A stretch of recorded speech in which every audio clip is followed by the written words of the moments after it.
Hello friends, welcome to Srinilas kitchen. இன்றைக்கி நம்ம சேனலில் ரொம்பவே சூப்பரான ஒரு குருமா ரெசிபி தான் பார்க்க போகிறோம். இந்த குருமா வந்து சூடான இட்லி, சாதம், சப்பாத்தி, பரோட்டா கூடலாம் வச்சு சாப்பிட ரொம்ப சூப்பராக இருக்கும். கண்டிப்பாக ட்ரை பண்ணி பாருங்கள். நம்மளோட சேனலில் நிறைய பேர் சப்ஸ்கிரைப் பண்ணாமல் பார்க்குறீங்க. சப்ஸ்கிரைப் பண்ணி வச்சுட்டு பாருங்கள். இப்போ வாங்க வீடியோக்குள்ளே போகலாம்.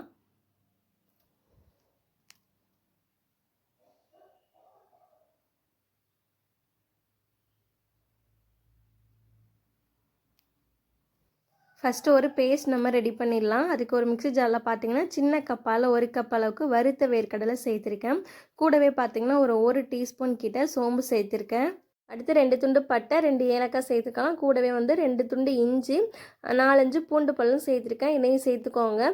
இது கூடவே பார்த்தீங்கன்னா 2 பச்சை மிளகாய் அந்த மாதிரி உடச்சிட்டு சேர்த்துருக்கேன். காரத்துக்காக அடுத்து 3/4 டேபிள் ஸ்பூன் பார்த்தீங்கன்னா மிளகாய்த்தூள், மிளகாயும் சேர்த்துருக்கோம். அதனால் மிளகாய்த்தூள் வந்து பார்த்து சேர்த்துக்கோங்க. அடுத்து 1 டேபிள் ஸ்பூன் வந்து மல்லித்தூள் சேர்த்துருக்கேன். இது கூடவே வந்து தேவையான அளவு தண்ணி சேர்த்துட்டு இதை நல்லா ஃபைனாக அரைச்சி எடுத்துக்கலாம். நல்லா நைஸாக எந்த அளவுக்கு நைஸாக முடியுமோ அந்த அளவுக்கு நைஸாக அரைச்சி எடுத்துக்கோங்க. அப்போ தான் கிரேவி வந்து ரொம்ப சூப்பராக இருக்கும். இந்த அளவுக்கு நல்லா அரைச்சி எடுத்துக்கோங்க. குக்கரில் தான் செய்ய போகிறோம், அதனால குக்கர் வச்சுருக்கேன். குக்கர் நல்லா சூடானதுக்கப்புறம் ஆயில் சேர்த்துக்கோங்க. ஆயில் சேர்த்துட்டு நம்ம சோம்பு இந்த மாதிரிலாம் எதுவும் சேர்க்க வேண்டியதில்லை. ஏன்னா நம்ம எல்லாமே சேர்த்து அரைச்சிட்டோம். அதனால நீங்கள் டேரெக்டாகவே வெங்காயத்தை சேர்த்துலாம். மீடியம் சைஸ் வெங்காயம் பார்த்திங்கன்னா 2 சைஸ் வெங்காயம் கட் பண்ணி சேர்த்துருக்கேன். அந்த மாதிரி பொடியாக கட் பண்ணி சேர்த்துட்டு நல்லா வதக்கி விட்டுக்கோங்க. அடுத்து ஃப்ரெஷ்ஷான கருவேப்பிலையாக ஒரு 2 கொத்து கருவேப்பிலை பார்த்திங்கன்னா சேர்த்துருக்கேன். கருவேப்பிலையும் சேர்த்துட்டு நல்லா வதக்கி கொடுத்துக்கோங்க. இது ரெண்டும் நல்லா வதங்கினதுக்கப்புறம் நம்ம அரைச்சி வச்சுருக்க பேஸ்ட்டை வந்து உள்ளே சேர்த்துடணும். இதோட டேஸ்ட் வந்து ரொம்ப சூப்பராக இருக்கும். ரொம்ப ரிச் டேஸ்ட்டாக இருக்கும். ஹோட்டல் ஸ்டைலில் உள்ள மாதிரியே இருக்கும் இந்த குருமா. கண்டிப்பாக ட்ரை பண்ணி பாருங்கள். உள்ளே சேர்த்துட்டு நல்லா ஒரு தடவை எல்லாத்தையுமே வந்து வதக்கி விடுங்க.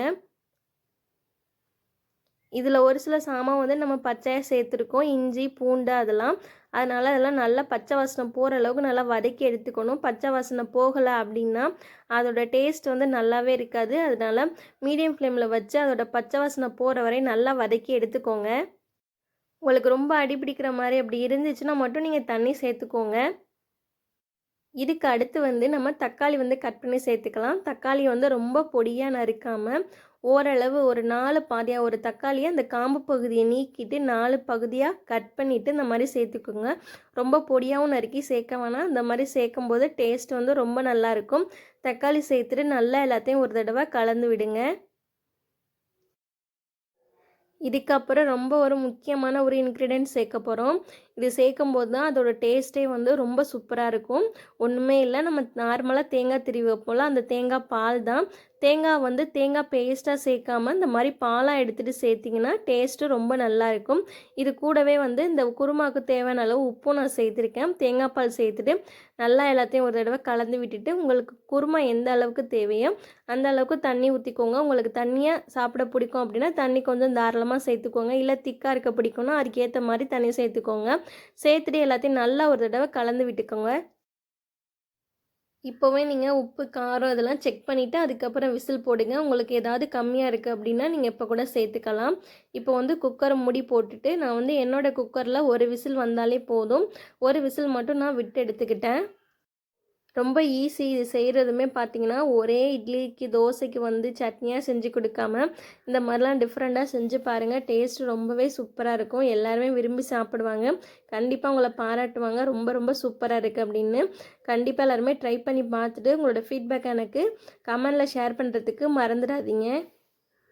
ப்ரெஷர் ரிலீஸ் ஆனதுக்கப்புறம் நம்ம குக்கரை ஓப்பன் பண்ணி பார்க்கலாம். பாருங்கள் எந்த அளவுக்கு நல்லா சூப்பராக எண்ணெயெல்லாம் பிரிஞ்சு வந்திருக்கு அப்படின்னு. தக்காளியெல்லாம் நல்லா மசிஞ்சு வெந்திருக்கு. ரொம்ப வாசனையாக இருக்கும். வீடே ஒரே வாசனையாக இருக்கும். அந்த அளவுக்கு சூப்பராக இருக்கும் டேஸ்ட்டு. கண்டிப்பாக ட்ரை பண்ணி பாருங்கள். ஒரு தடவை நல்லா கரண்டி வச்சு கலந்து விட்டுக்கோங்க. சூடான சாதத்து கூடவும் வச்சு சாப்பிட ரொம்ப சூப்பராக இருக்கும். அப்புறம் இந்த வீடியோ பிடிச்சிருந்தா ஒரு லைக் பண்ணுங்கள். உங்கள் ஃப்ரெண்ட்ஸ் அண்ட் ஃபேமிலிக்கு ஷேர் பண்ணி விடுங்க. இது வரைக்கும் நம்மளோட சேனலை நீங்கள் சப்ஸ்கிரைப் பண்ணல அப்படின்னா மறக்காமல் சப்ஸ்கிரைப் பண்ணி வச்சுக்கோங்க. அப்போ தான் நான் போகிற வீடியோட நோட்டிஃபிகேஷன் வந்து உங்களுக்கு உடனே வரும். அப்புறம் இந்த வீடியோ ஃபுல்லாக பார்த்த எல்லாருக்கும் ரொம்பவே நன்றி. தேங்க்ஸ் ஃபார் வாட்சிங். இதே மாதிரி நாளைக்கு ஒரு வீடியோவில் உங்களை சந்திக்கிறேன்.